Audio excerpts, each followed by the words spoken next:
ہمارے خداوند یسوع کی انجیل مقدس مرکز کے مطابق اس کا 12واں باب 18 سے 27 آیات تک۔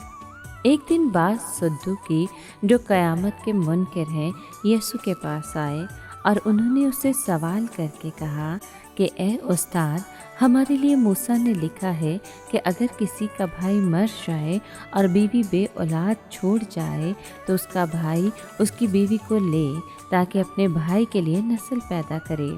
7 بھائی تھے، پہلے نے بیوی کی اور بے اولاد مر گیا، تب دوسرے نے اسے لیا اور مر گیا اور اس نے بھی اولاد نہ چھوڑی، اور اسی طرح تیسرے نے، بلکہ 7 ہی بے اولاد مر گئے اور سب کے پیچھے وہ عورت بھی مر گئی۔ بس قیامت میں جب وہ جی اٹھیں گے اور ان میں سے کس کی بیوی ہوگی، کیونکہ وہ 7 کی بیوی رہ چکی تھی۔ یسوع نے ان سے کہا، کیا تم نوشتوں اور خدا کی قدرت کو نہ جانتے ہوئے غلطی پر نہیں؟ کیونکہ جب مردوں میں سے جی اٹھیں گے تو وہ لوگ نہ بیاہ کریں گے نہ بیاہے جائیں گے، بلکہ آسمان پر فرشتوں کی مانند ہوں گے۔ اور کیا تم نے مردوں کی قیامت کے بارے میں موسیٰ کی کتاب میں جھاڑی کے ذکر میں نہیں پڑھا کہ خدا نے اس سے مخاطب ہو کر کس طرح کلام کیا کہ میں ابراہیم کا خدا اور اسحاق کا خدا اور یعقوب کا خدا ہوں، وہ مردوں کا نہیں بلکہ زندوں کا خدا ہے۔ بس تم بڑی غلطی پر ہو۔ پاک کلام کے پڑھے اور سنے جانے پر خداوند کی برکت ہو، خدا کا شکر ہو۔ عزیز دوستو، صدوقی اپنے زمانے کا آزاد خیال کرو تھا۔ وہ جسم کی قیامت کے تصور کا مذاق اڑایا کرتے تھے۔ چنانچہ وہ خداوند کے پاس آئے اور ایک الٹی قسم کی کہانی گھڑ لائے۔ انہوں نے یسوع کو یہ بھی یاد دلایا کہ موسیٰ کی شریعت نے بنی اسرائیل کے درمیان بیواؤں کے لیے خصوصی انتظام کیا ہے۔ خاندان کے نام کو برقرار رکھنے اور گھرانے کی جائیداد کو گھرانے ہی میں رکھنے کی غرض سے شریعت نے مقرر کیا کہ اگر کوئی آدمی بے اولاد مر جائے تو اس کا بھائی اس بیوہ سے شادی کرے۔ اب انہوں نے ایک عجیب و غریب مسئلہ پیش کیا کہ ایک عورت کو شریعت کے اس انتظام کے مطابق یکے بعد دیگرے 7 بھائیوں سے شادی کرنی پڑی۔ سب کے بعد وہ عورت بھی مر گئی۔ اب انہوں نے اپنے خیال کے مطابق بڑا معقول سوال کیا کہ قیامت میں یہ ان میں سے کس کی بیوی ہوگی۔ وہ سمجھتے تھے کہ ہم بہت ہوشیار ہیں۔ خداوند نے ان پر عیاں کر دیا کہ تم کتاب مقدس اور خدا کی قدرت دونوں ہی سے قطعی نا واقف ہو۔ کتاب مقدس قیامت کی تعلیم دیتی ہے اور خدا کی قدرت مردوں کو زندہ کرتی ہے۔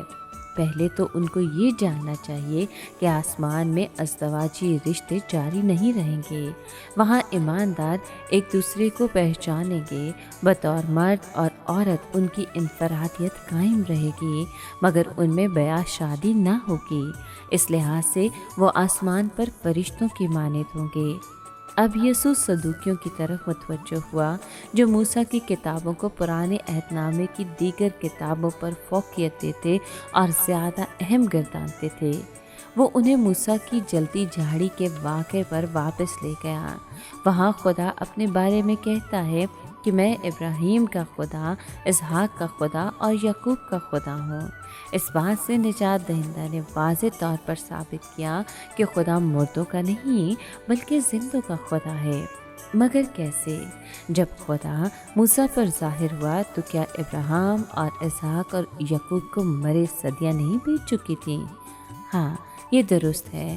ان کے بدن جبرون میں مغفیلہ کے غار میں پڑے تھے۔ پھر خدا زندوں کا خدا کیسے ہوا؟ دلیل یوں معلوم ہوتی ہے، خدا نے ان بزرگان قوم میں سے ایک ملک اور ایک مسیح موت کے بارے میں وعدے کیے تھے۔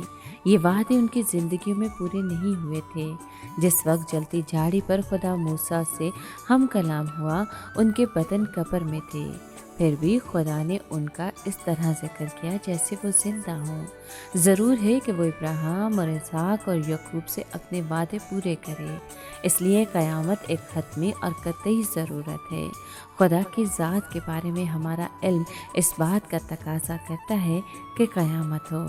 چنانچہ خداوند نے بحث کو ختم کرتے ہوئے صدوقیوں سے کہا، بس تم بڑے گمراہ ہو۔